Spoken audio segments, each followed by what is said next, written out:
dream of fairies and princesses? Then you've come to the right place. Welcome to Disney Coast to Coast.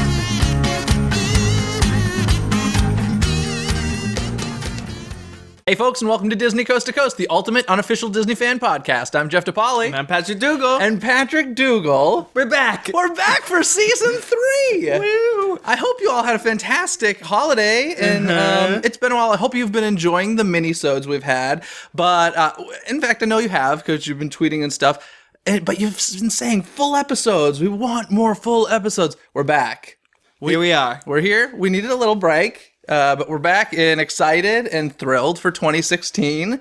And how was your break?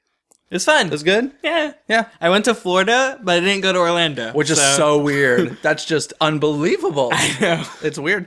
But yes, there's so much exciting stuff going on in 2016. And as always, we're going to continue our tradition here, where for the first episode of every season, we give our individual top 3 lists of what we're most excited for from the Walt Disney Company in 2016. Are we going in a specific order? Is there like a 3? Mine's kind of in a specific order. Okay, let's hear your first one. Mine is the... by the way, last year, we had the same exact 3. Yeah, we did. We talked about that. Season 1, I think we had 3 different ones each.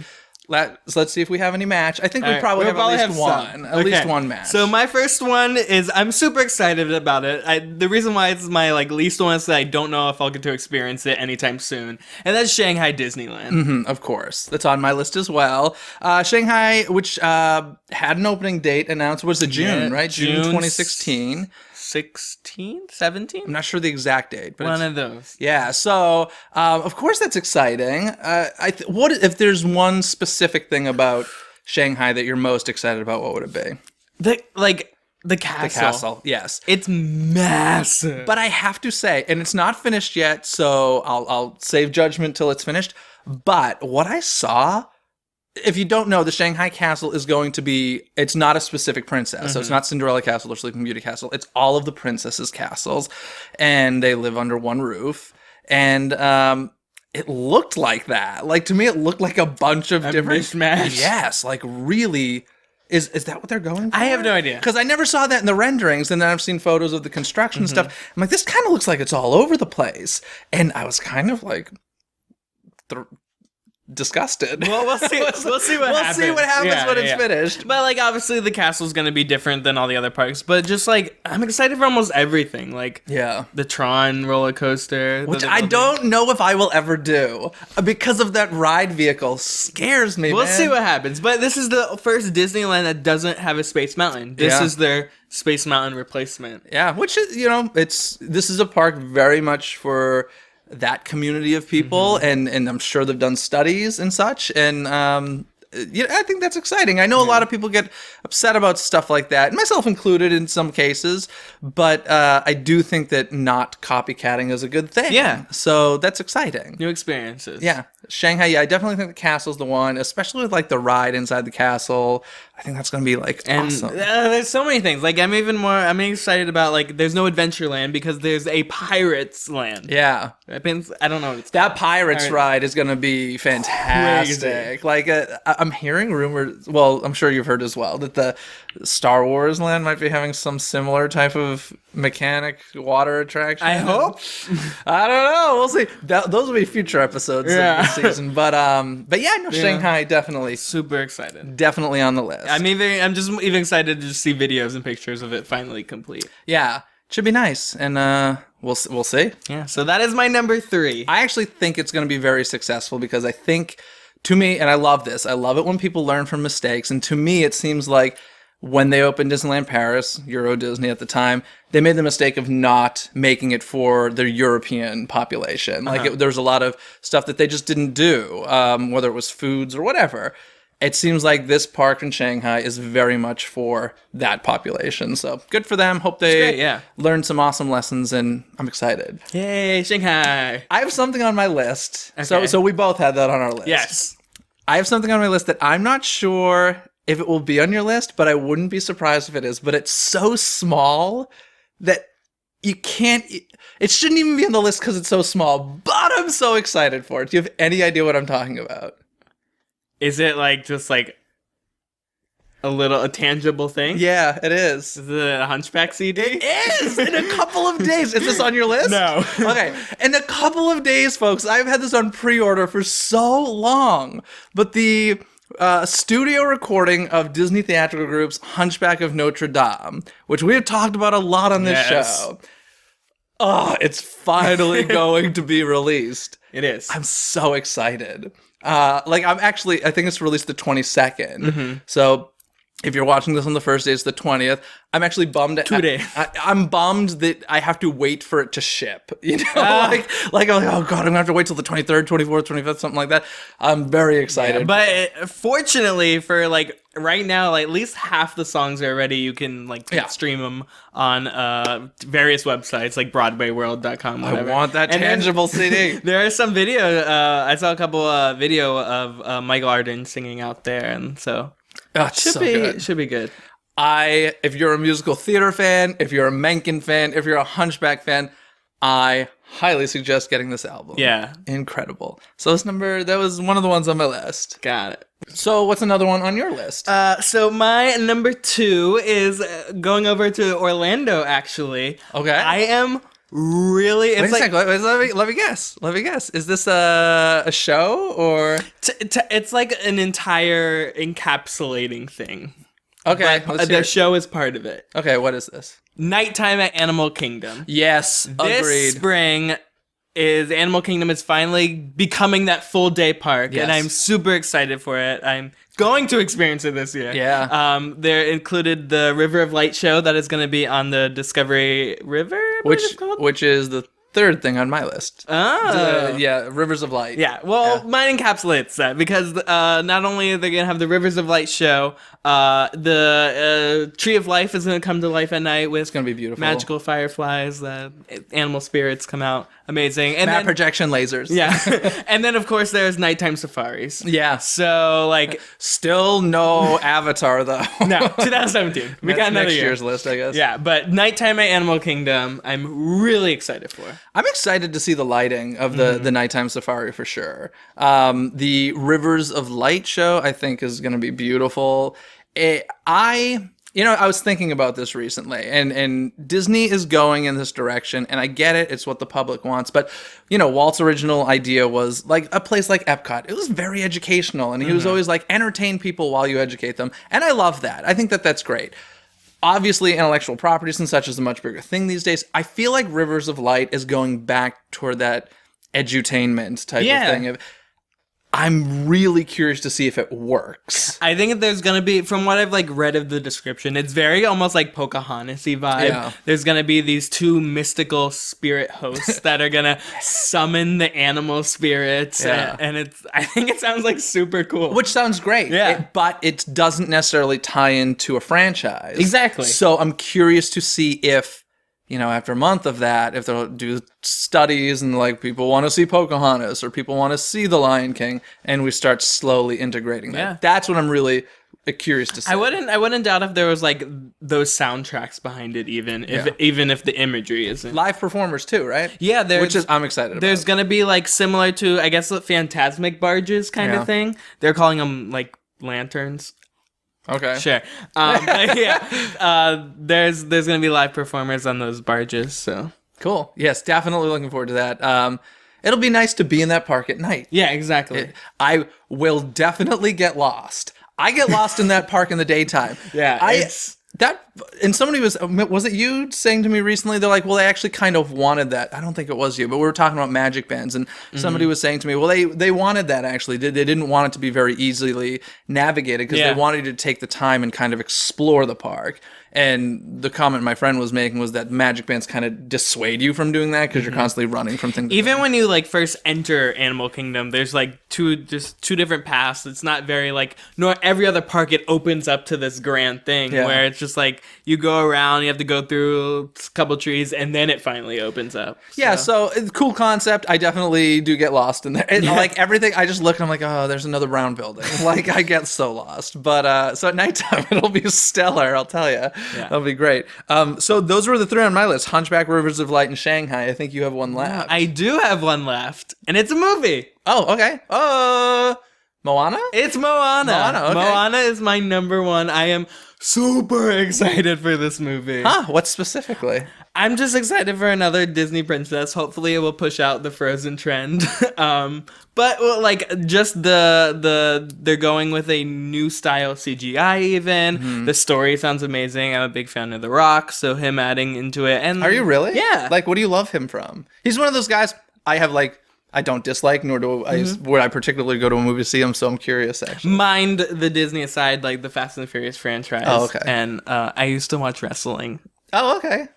Surprisingly. I did too, but a different decade, I think. I think the story sounds super interesting, and obviously new music directors. We have Lin-Manuel Miranda, who's just like killing it with Hamilton right now. And then back in D23, they had that island group perform during the expo. That sounded really cool. So I'm just excited for a brand new princess too. And we've got the Clements and Musker team. Yeah. From Aladdin, Little Mermaid. So You can't go wrong. yeah, so it should be awesome.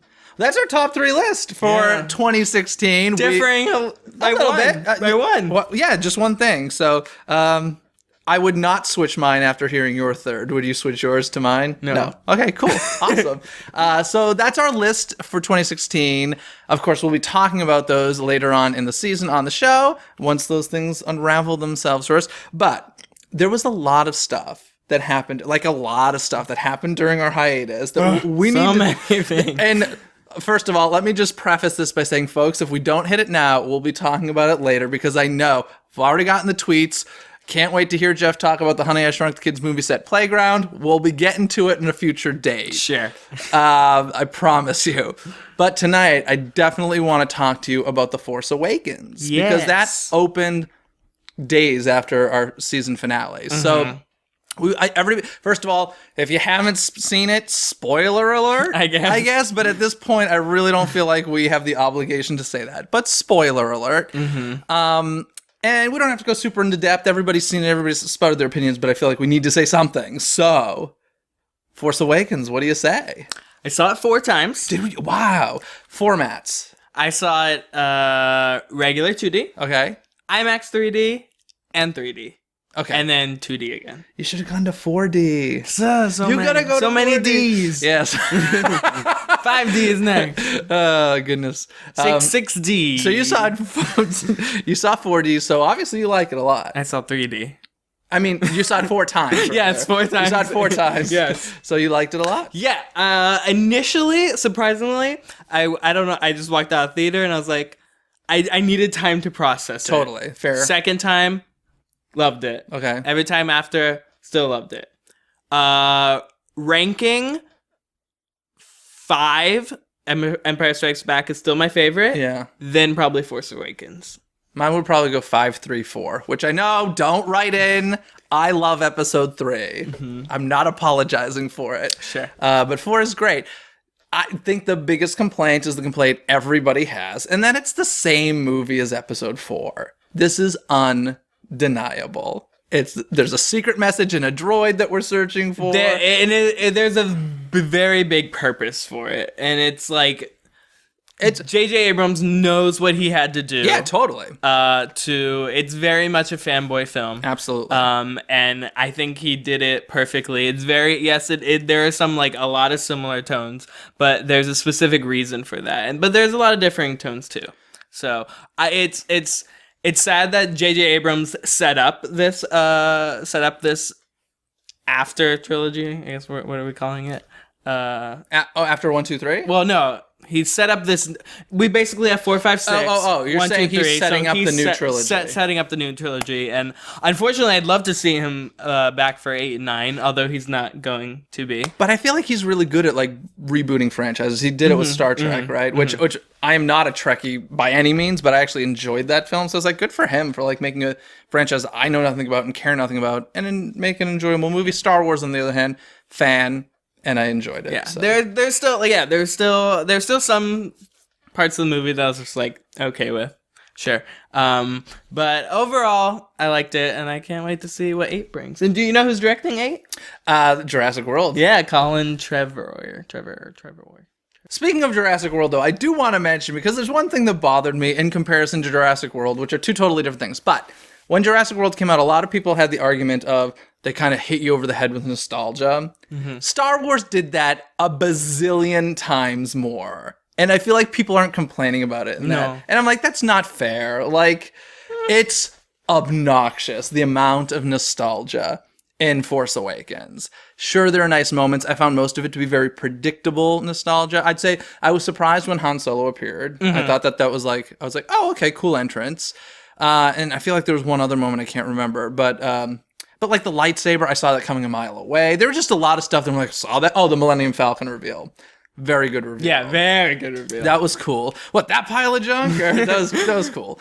And then everyone's like, oh!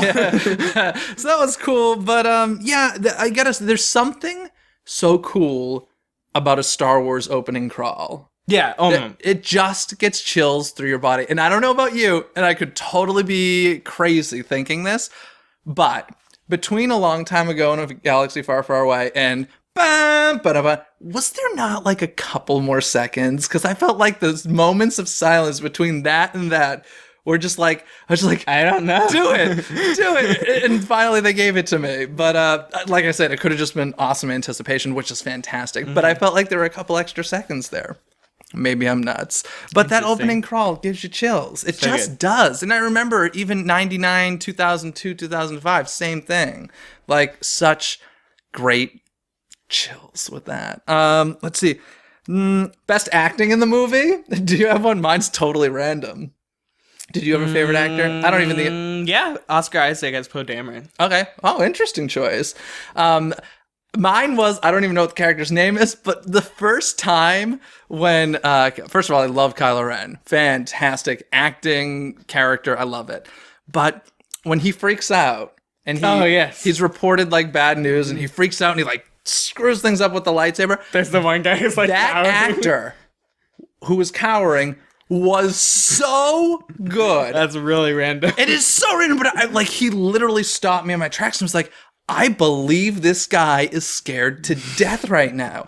I've never seen somebody so convincingly scared on screen. I was blown away by that. And I've been meaning to IMDb who that is because, man, he was good. Good for you, whoever you are. I'm glad you took away that from the movie. I did. I wrote it in my note. Perfect. Yeah. What else about it did you love, hate, any other thoughts you want to have? I have a bunch of stuff written down. Yeah, I mean, if we're going to go into stuff that I didn't like. Yeah, let's hear it. That's what we're here for. I didn't really like the ending. Okay. I felt like, okay, we had to see Luke, obviously. Best payday ever. No lines.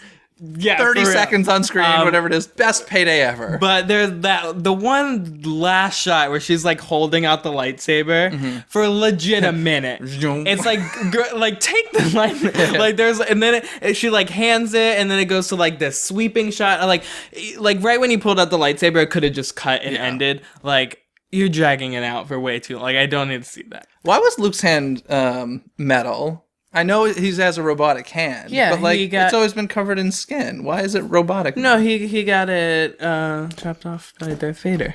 Even the fake one? Yeah, he just wore a glove. Oh, okay. In the 6th one, he just has a glove on. Okay, fair enough. Interesting. R2-D2 starting working out of nowhere. That was weird to me. I'm like, what happened? Why are you working now? Like, that was... Because he can. That was poor storytelling, in my opinion. The most offensive thing in the movie was, what was the line when they're telling the story of the lightsaber, and she's like, well, this is with the little creature with the eyes. What's her name? Maz, sure. And she's like, well, where did it come from? Where'd you get this? And like, oh, that's a story for later. I was like, what? Like, no, like we saw his hand get chopped off. That lightsaber fell to like nowhere. It's a story for later. I guess so. That better come up in 8 or 9. No, like legit 50,000 more questions were brought up by 7 than answered. Yeah, it's crazy. So, like I said, very, very enjoyable movie. Han's death, holy crap. I I knew it was coming. Oh yeah, as soon as The second you step off on a bridge with no arm rails in any Star Wars movie, someone's gonna fall off. Yeah, I knew it was coming, and it was so interesting because I saw it twice. I saw it once in 3D and once in IMAX 3D, and I knew it, like, instinctually knew it the first time watching, but then the second time watching, like, 1,000% for sure. And I gotta tell you, I was even more upset the second time because I knew it was happening. I felt like I was punched in the gut, and I was like, wow, that's powerful stuff. Yeah. It's upsetting. But as everybody knows the story that Harrison Ford wanted out after Return of the Jedi. So it was no surprise. We knew he was a huge character because he's the only one who did press and posters and stuff. So it's crazy. Movie score. What did you think? John Williams returns to score another. Sounded exactly as it should have sounded. No, I disagree. No? I was so disappointed. Oh, no, I loved it. Every single Star Wars film has a new musical theme. And this one was so blah. I loved the Jakku theme. As soon as we see Rey scavenging in the beginning, and then she like takes that like sleigh, almost like a trash can lid down the sand dunes. I like that song. I don't know. Every Star Wars movie, he's always done a great job of keeping themes, but then introducing a new one. And there's nothing. Look, the trend of like hummable movie scores is out now. Like it's more like just boom, boom, boom, like just loud noises with all movies. But I don't know. I missed that. I definitely was like, I bought the soundtrack, but I was definitely feeling like, I wanted like my new Imperial March for Kylo Ren or something, and I didn't get that, so I was bummed. I still love John Williams. Don't worry. But yeah, disappointed. So in any case, I think those are the thoughts on the movie. But then of course something crazy happened in the news a little later that we need to discuss. Oh yeah. Anything else though that you want to discuss? No, I think probably within this movie is also probably some of the best lightsaber scenes I've ever seen in terms of special effects too. Sure. Why could she fight though? Why could she battle Kylo Ren? Because she just had no training. Because she's a Skywalker. No, Luke needed to be trained. That was insane to me. She's a Jedi. No. Anyway, the just the attention to detail. I don't know if you know this, but there's like, if you like really watched episode 7 and saw Kylo's saber, there was like a crackling almost effect around it. It was awesome. Okay, so the reason why he has the things on the side too is because the lightsabers uses this crystal that creates it. He uses a cracked crystal, therefore he had to make that, making the actual his lightsaber beam too also like not as clear as all the other ones. It's just super cool detail like that. No, I loved that, and I love the fact that they used the things shooting out of the sets because I think it hit a shoulder at some point. It wasn't like just decorative. It was great. The lightsaber stuff was great, but I did say, why is she able to fight? Like, she should be dead right now.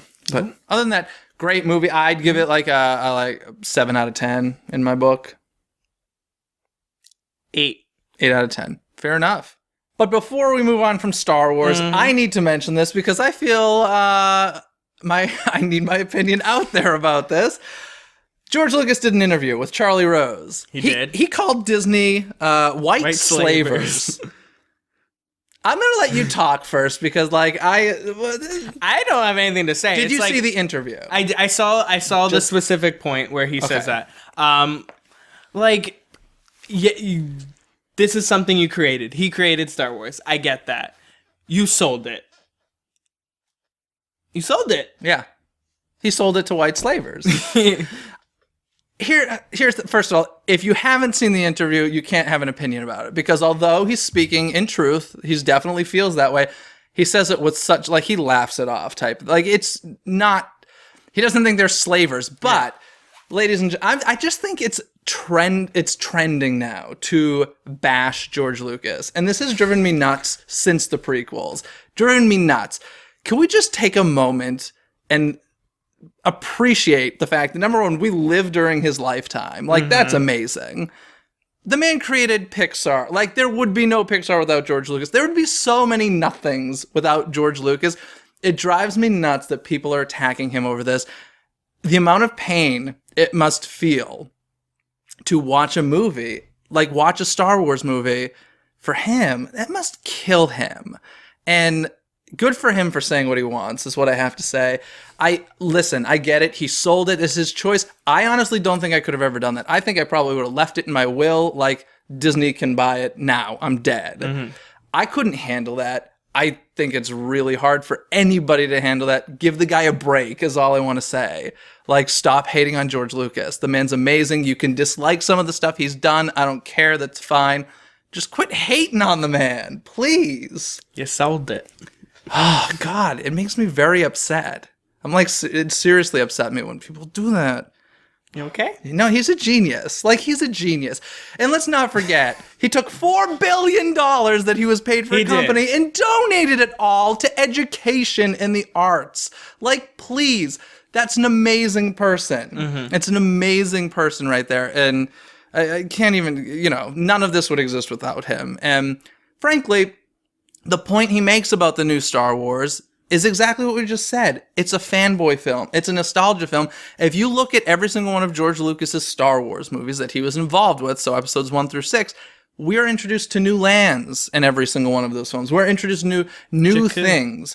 Now, it's a sand planet. Come on. Like, the landscapes are so similar. It's just not daring. George Lucas directed episode 4. 1 through 4, yes. Episodes. Yes. 5 is obviously the best one. Sure, but he was very involved in it. Don't act like he wasn't involved. Yes, 4 through 6 is great. Give George Lucas hands, you get 1 through 3. Listen, 1 through 3 is great. Sure, 3 is great. I will say, before I saw it at 7 for the second time, I watched 1 through 6 again. It's a very enjoyable story all the way through. I really enjoy it, and regardless of whether or not you like it or not, I don't even care if you hate the movies.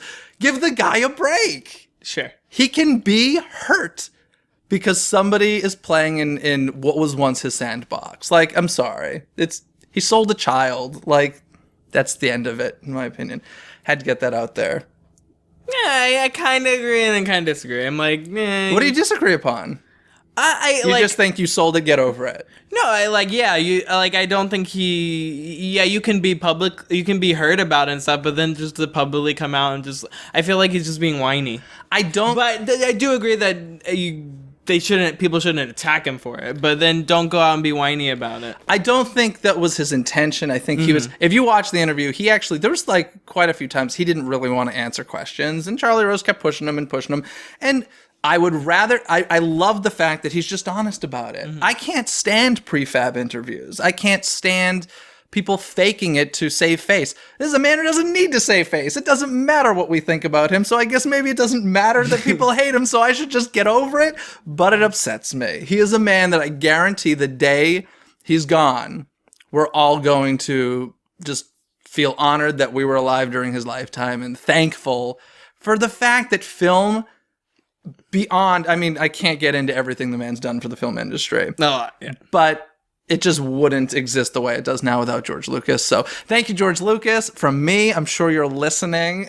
Yeah, definitely. but yes, that's all I'll say about it because that's all I'm going to say about it.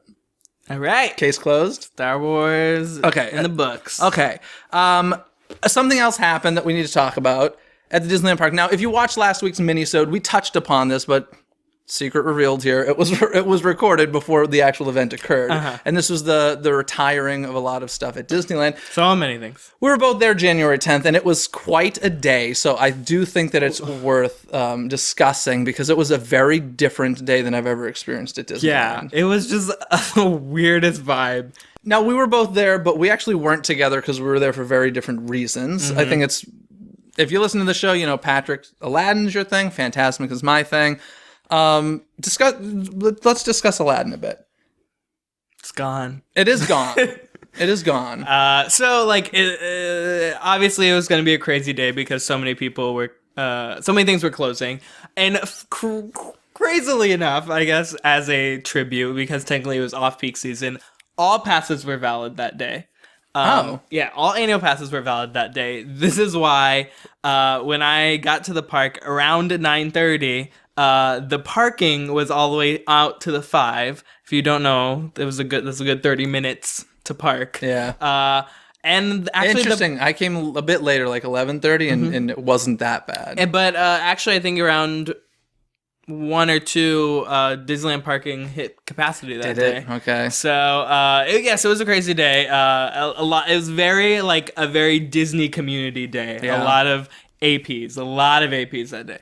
So as soon as I got into DCA, the Fast Pass line from Aladdin started at Hyperion.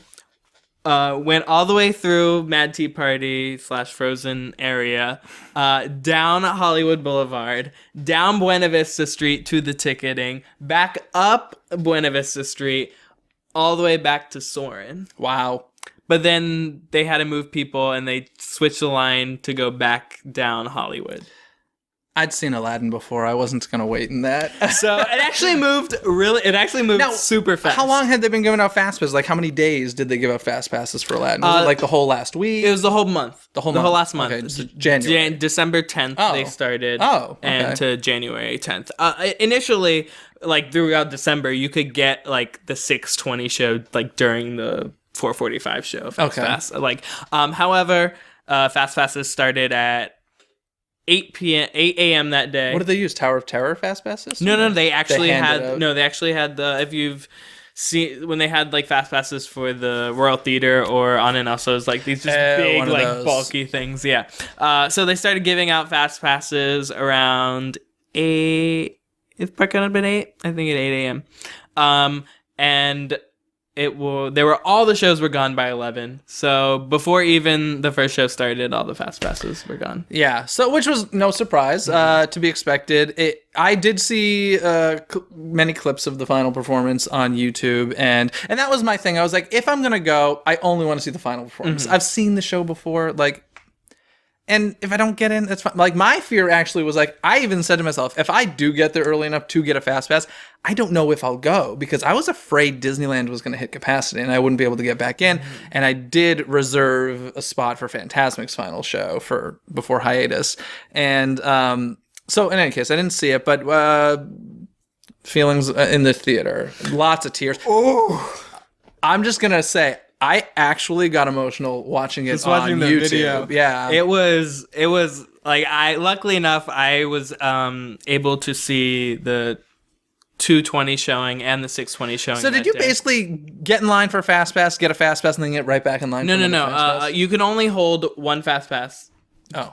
At a time at all for Aladdin. So whatever showtime you got, that was the only fast pass you're getting. So you were risking not getting a fast pass to the last show? No, I had a family and friends entertainment pass 620 from like 3 days before, so I knew I had the 620 reserved, so cool. I could get a fast pass on my normal one. Okay. So the saddest part was about Aladdin, even the final day, but even the days leading up to it, every show was someone's last show. Yeah, totally. And it was just, every curtain call was just harder and harder.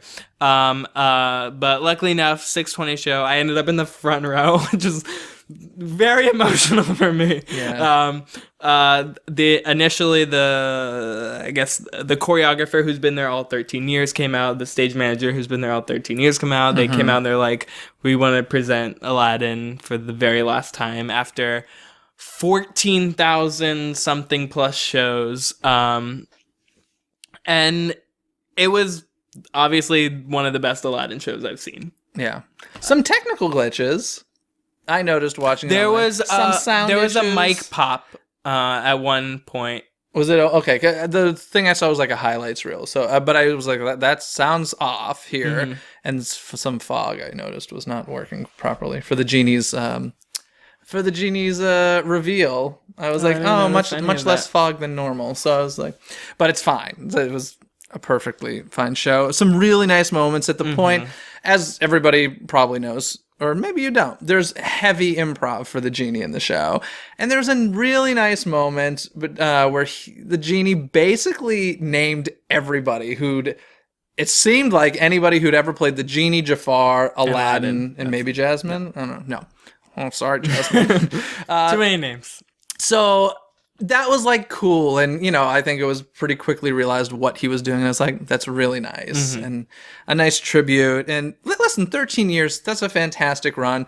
I get emotional anytime theater closes, like whether it's a flop, a hit, or whatever. I'm like, I'm just that person. Like, I hate to see theater close, but that's what's so fantastic about theater is it's so temporary. Like, it has to be. That is its nature.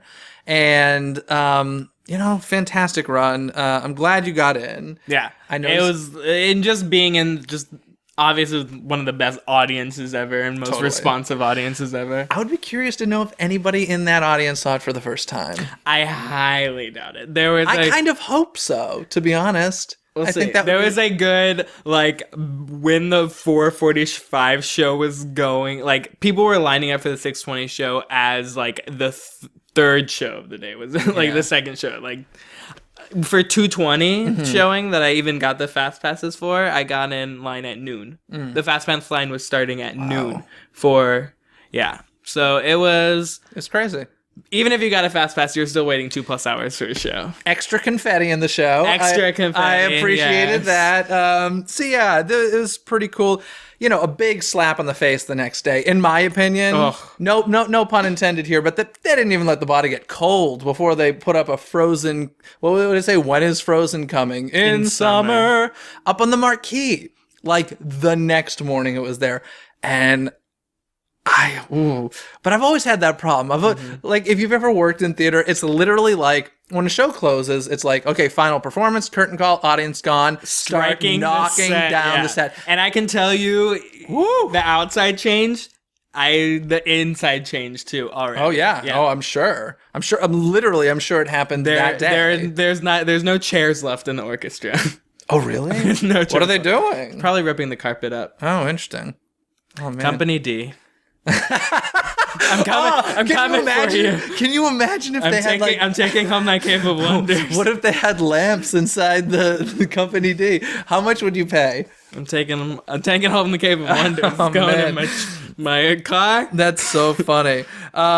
Let's see. Also on January 10th, aside from Aladdin, there was the final Fantasmic, which you saw on Saturday night. You saw the day before. For a hiatus. So it's about a year and a half gone because the Rivers of America is getting a lot of construction done for Star Wars. Fantasmic is great. I saw the Saturday night 10:45 show of Fantasmic. Fantasmic is phenomenal. Oh, I love Fantasmic.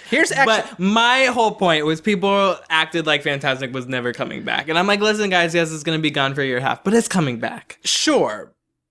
But you can go to Orlando. Don't even compare the two. Sorry, Orlando. Technically, it's great. Orlando has the best Fantasmic right now. Right now, it's true. Yes. Here's what I've kind of realized. I honestly feel like Fantasmic can never go away because, and having just said theater's so temporary, yet I'm contradicting myself. But I feel like taking Fantasmic away would be as big as taking fireworks out of the Magic Kingdom. It is such a staple in the park at this point. Mm-hmm. I honestly don't see them ever topping that, especially Disneyland, where they continue to plus the show and it gets better. And I'm actually really excited to see what they do after a year and a half. Frozen. I think there actually will be. I don't think the soundtrack will ever change, but I think we're going to get projection of either more villains or more characters. And I would not be surprised if there's some Frozen in there. But having said that, I really think it's such an iconic part of Disneyland at this point. It can't go away. So I will say, for the last performance, it actually was a very good show. I'm the type of person that when I watch Fantasmic, I notice when things are not going right, and a lot of times it's stuff that nobody will notice unless you're a diehard fan like myself. But it was a great last show. They did really, really well. And something happened at the end. Actually, it's funny because I was with some friends, and we were walking through Adventureland when the first Fantasmic was going on that night. And we all heard something. I can't remember the exact moment in the show, but we heard something. And the three of us looked at each other and we just went, oh, we felt it in that moment. We're like, oh man, it's going away. And then we went to the last show. I was okay through the last show. Mm-hmm. I was standing next to the booth where the stage manager and sound controls and everything. And after the show ended, a minute after the show ended, people just stopped around the booth, not cast members, guests, and just started applauding and applauding the crew of the show. And they kind of took a bow. And I'm actually getting chills right now thinking about it. that got me really emotional because you don't see that. Like, it's just not normal. And same thing with Aladdin. The crew came out at the end of the show. It was like people refused to leave the theater. Yeah. Like as soon as the curtain came down, people just like stood there and like for a while, and they're like trying to get. They're like, guys, it's over. I know. No one was moving. Yeah. Were you the last one out? I was not. Okay. But no, just, we all take crew for granted. And it's interesting because people always just recognize the people that they see in a performance. And obviously there's so many people, more people that are behind the scenes. And so to take a moment and appreciate that was really nice. And it was a great moment. Probably my favorite moments of that night. So that was great. Yeah. Anything else about Fantasmic? I'm gonna miss Murphy, man. It's sad. So there's a just quick list in case you don't know. So the Rivers of America shut down. The Mark Twain ship and Columbia are, last I checked, They're switching out. They're switching out docked positions. Yeah, eventually that's not going to happen because once it drains. The water will be drained. The railroad is closed. The Jungle Cruise is closed. The Haunted Mansion is closed. There's a lot of closed stuff at Disney. Autopia is closed. Big Thunder Ranch gone forever as well, which is very sad. The goats found new homes. That's lovely. They're at a farm in California. And they do have some like limited time magic stuff going on because of this. It's cool. They have one of the trains is docked the right word? No, sure. Stationed. Yeah, docked. They have one of the trains stationed at Main Street, another one at New Orleans Square, where you can go talk to the engineers about the trains. I did that actually, and number 2 was stationed at Main Street, which is the one that if you've seen the opening day of Disneyland, you see Walt in the front of that with the Mickey Mouse stuffed animal. And I was like, can I go get a picture in there? And they're like, not today. They said, but in the future, they're going through some legal requirements of getting people in and out of there. So you're going to be able to like step where Walt was and do that. Because Walt loved trains. Yes. And I want to get a big Mickey plush like that and like get that photo. I don't know if you've ever been to the Walt Disney Family Museum. Of course I have. So they're I went there before it opened. In the Disneyland room. As soon as you walk in, there's like quotes everywhere, but there's this like railing and there's a quote, and it literally just says, "I love trains, Walt Disney." Yeah. Good for him. He loves trains. But yeah, it's kind of cool that they're doing favorite Walt quote. That's your favorite Walt quote? Okay, it's on record here. And the thing they're doing at the Jungle Cruise is the skippers are out there like telling stories and stuff. I kind of walked past that, never really did it. But it's nice that they're doing that. Hearing rumors of a Tiana type thing happening Mark Twain. On the Mark Twain, whether it's a tea or a breakfast, I'm not sure yet. But if that happens, that's awesome. So the limited time magic stuff is pretty cool. I think it's nice that they're doing that. The renderings came out for the new track of the railroad. The next day, January 11th. They're like, don't be sad. It was kind of like, okay, guys, shut up. Because there was obviously a lot of complaining happening on social media. But beautiful. It looks super cool. The tracks are going to like go over the water. And so what it looks like they're doing is, on the other side of the water, they're basically building giant mountains, which is going to hide Star Wars. And so Star Wars, when you're in there, it looks like you won't see anything else, which is great. I think they're moving the Indian village and stuff. There's going to be a change. This isn't the first time that railroad tracks have moved. It's going to be great, I'm sure. But of course, it's a bit of a bummer having everything closed. Just don't put them through the Fantasyland Theater. I don't know. We'll see. We'll see. I know earlier I said I think it's definitely going to happen. I'd say I'm now at 75%. So I'm below 100% at this point. It's good. Yeah. Good. Not that they care what I think, but I think we might be okay with that. Jeff says below 75, so you guys. Whether or not Magical Map stays, we'll see. But I will not renew my maps. That is such bull. I'm moving back to Orlando. He said it here. They don't have Magical Map either. Doesn't matter. They have Dream Along. Okay. So yeah, that's it. I think for all the stuff that closed, right? Yes. Yeah, totally. So that means we have we're officially back. Season 3 is here. I got to give a couple of shout outs to Hi, Mom. Okay, hi, Mrs. Dougal. And Kat, who is known as @TwinLove. Hi. Out there. LB3400, Cheshire Chimp, and Camille. Hello. Thank you very much for interacting with us on social media. Of course, if you want to shout out, the easiest way is to leave us a 5-star review on iTunes, because why not, right? Or you can go outside and just yell into the wind. Sure, we'll hear that. We'll hear it. Shout it out. I'll take a note. And we have a prize going on right now. We do. A cool Neverland beanie from whositswhatsits.com, the Whosits and Whatsits shop. If you don't know about this, go to DisneyCoastToCoast.com, click on the contest tab, and check that out for sure. I own stuff from there. Yeah, so do I. And check that out, because you can enter now. It's through our Instagram account. But in any case, all the rules and everything are at DisneyCoastToCoast.com. And I think that means it's trivia time. Okay, why don't you hit me first? Okay, I briefly mentioned the Walt Disney Family Museum, and there is an exhibit where they have a display model of Disneyland. Do you know what year that display is modeling? What year? Oh, okay, so this model was made for the museum. It's a miniature of Disneyland. Okay. Do you know what year the model is depicting? If I had to guess, I would say 1955, but I feel like that's too obvious, so I'm going to go with 1966.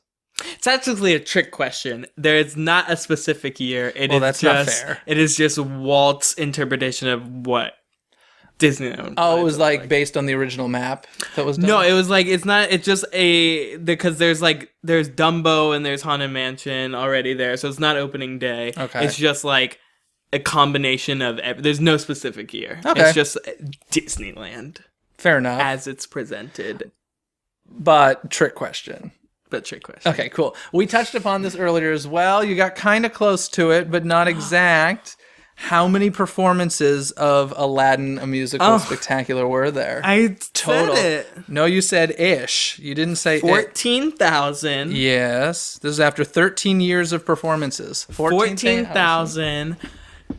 6, Nope. 7, 5, 5. 570. Nope. 60. Yep. 3.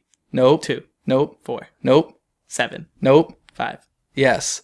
So that would be 14,565 performances of Aladdin, a musical spectacular. I was at 300 of those. Probably close to. No, there was a couple of days where I saw a 4 in a day. No, you didn't. Yes, I What is did. wrong with you? Leave me alone. I made me depressed. Oh, man. You have issues. He's going to cry, folks. Oh, no. It's all right. It's all right. That's an incredible run. It's an incredible run. And I think arguably one of the best theme park live shows of all time. Yeah, definitely. I thought, I think Finding Nemo's- Nemo and Lion King were great. I still think Aladdin's Lion the King, best what? one. Celebration? No, Which Festival Lion of the Lion King. That's what I meant. Festival of Lion King? Festival of the Lion King. You put that on the same level? I don't- like Festival more than Nemo. I don't understand that. What? I know. We're gonna fight. Anyway. I actually, quick story. When I was just at Walt Disney World in October, I actually went to Festival of Lion King because I hadn't seen it since the first time I went, which was opening year, 98. Because I never liked it enough to keep going. And then you kept planting the seed in my head, it's a great show, it's a great show. So I was like, maybe I missed something as a kid, or maybe it's changed a lot. So I went. It's the Festival of the Lion King. Sorry. I will choose Aladdin over Festival any day, and I think I would maybe pick Nemo over both. I don't know. Nemo and Aladdin are very, very close in my book. I'm done. We're ending. We're this done. episode. That's it. Okay, folks, of course you can connect with us on social media. Places like Facebook, Twitter, YouTube, Instagram, Tumblr, SoundCloud, iTunes. all that stuff. So connect with us. All of that is at DisneyCoastToCoast.com. Welcome back. We're thrilled to be back for a third season. Thank you for watching or listening, and we'll see you next week. Bye. Bye. I mean, after that comment, I don't know if I'll be back. He'll be back. I'll drag him back. Bye. Bye. Thanks for listening to Disney Coast to Coast. Have a magical day. So Big Thunder Ranch, what are your thoughts on that? Do you have any really spectacular memories from Big Thunder Ranch? I loved that area for when they had seasonal events. I agree. Christmas, Halloween, Easter. anytime you ever wanted to visit a character in a specific outfit during the holidays, they were right there and super easy to find.